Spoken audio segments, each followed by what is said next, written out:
Neste mês de julho, a Prefeitura de Governador Valadares comunicou situação de emergência na Secretaria Municipal de Assistência Social. Na entrevista de hoje, a gente vai entender um pouco melhor sobre esse assunto, os impactos e as medidas que estão sendo tomadas.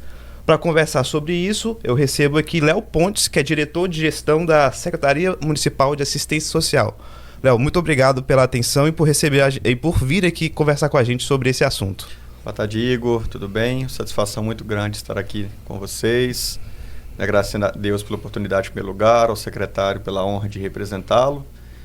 E estaremos falando aí um pouquinho sobre esse momento, a situação que nós redemos na secretaria, e estamos aqui à disposição para esclarecer qualquer dúvida. Perfeito. Para a gente começar a nossa entrevista e até mesmo para as pessoas que estão nos acompanhando poder alinhar e entender, explica um pouco melhor quais são os serviços, os principais serviços que essa secretaria presta para a sociedade. Como o próprio nome já diz, a assistência social é praticamente tudo ligado ao assistencialismo, Então, cadastro único, cadastro em programas assistenciais como Bolsa Família, questão da população em situação de rua, casas de acolhimento para crianças, adolescentes e adultos. Então, é uma pasta bastante abrangente, que aborda tudo isso aí. Costumo brincar que a assistência social está no nosso dia a dia, Você pega seu carro daqui até sua casa e você vai se deparar com diversas situações aí que são de responsabilidade nossa. Então, é esse desafio aí, É praticamente tudo que lida com o cadastro, com questões assistenciais, com a população de rua. É basicamente isso. Sim. E já tratando do nosso assunto principal, que é a relação ao decreto de situação de emergência, explica como foi tomado essa medida e o que vocês identificaram para poder sinalizar que existia uma necessidade de rever a situação até mesmo financeira da pasta. É complicado dizer, porque nós passamos por um momento um pouco singular, devido a essa quebra na antiga gestão, então não foi algo muito natural, Foi, como eu disse, uma situação excepcional e nós nos deparamos com uma situação um pouco complexa, devido à falta de transição. Então não nos foi repassada a situação que a secretaria se encontrava, nenhum contrato, nenhuma documentação, então nós literalmente tivemos que começar um trabalho do zero e encontramos uma situação bem complexa, que demanda aí, nós estamos há pouco mais de 40 dias à frente da pasta, mas praticamente enxugando gelo ainda, com uma cobrança muito grande, a cobrança da sociedade é muito grande, da imprensa certas vezes, mas essa quebra de gestão que ocasionou a assunção do atual secretário, que tem feito milagre, e razão pela qual motivou a elaboração deste decreto, a aprovação pelo prefeito municipal, porque nós não temos outra escolha.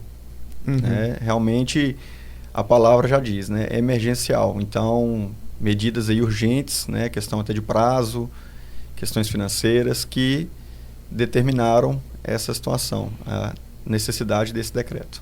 E só para a gente poder entender melhor também, o que esse decreto promove, o que fica mais facilitado ou que a secretaria tem acesso a partir desse decreto? Com o decreto de emergência, nós podemos, por exemplo, realizar contratações com dispensa de licitação. Então, prazos que demandariam um tempo de 90 a 120 dias, a gente consegue fazer contratações a partir de 45 dias. Contratação de pessoal, por empresas terceirizadas, tudo que envolve situações de emergência, não é um cheque branco para gastar, são questões emergenciais de contratação de pessoal, de infraestrutura, de compra de insumos, de material para reformas. Então tudo que for emergencial precisa ser muito bem justificado, precisa ter previsão legal, então não tem nada feito aqui à bel vontade de uma pessoa, é realmente a necessidade de se manter a secretaria funcionando. Eu citei alguns exemplos dos serviços que nós atuamos lá.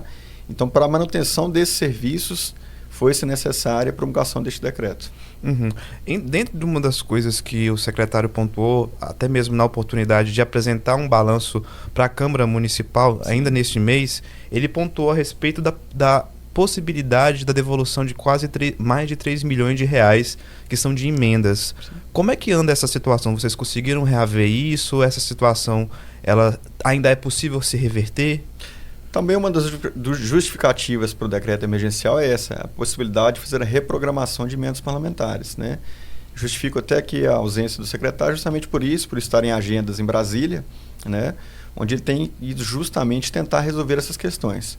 Pendências de fundos municipais, né, nós temos o Fundo Municipal do Idoso, o Fundo Municipal da Criança e do Adolescente, que estavam parados. Então a gente tem a verba e elas não estavam sendo aplicadas. Então tudo isso são questões administrativas, financeiras e técnicas que o secretário agora está tentando resolver. As emendas são uma delas, né? Quando você tem um valor destinado e ele não é aplicado, você tem que devolver. Então, muitas das vezes você consegue reprogramar essas emendas, porque existem tipos de emendas que são por determinações específicas. Você tem que aplicar para aquilo, né? Então, o decreto vem para isso também, né? Para a gente poder reprogramar essas emendas e tentar reaver esse dinheiro, porque existe uma necessidade muito grande, né? Tão urgente que justificou esse decreto. Sim. Outra coisa também que foi apresentada pelo secretário em relação a 14 mil pessoas que perderam benefícios federais por questão de não ter cadastro. Como vocês estão reavendo essa situação? Já tem alguma mobilização para poder incluir essas pessoas, para poder que esse benefício seja retomado? Como é que está esse contexto? Uma das questões que nós nos deparamos também, para você ter ideia, que afeta diretamente esses serviços, é a frota de veículos. Nós temos uma frota de 22 veículos na secretaria, onde talvez 5 ou 6 estavam funcionando. Então nós temos diversos programas, né? Nós temos casas de acolhimento de crianças, adolescentes, precisamos levar para a escola, levar no médico, né? Até acolhimento de idosos também. E a questão dos cadastradores, né? Que precisam também, muitas das vezes, estar visitando as casas para realizar esse cadastro.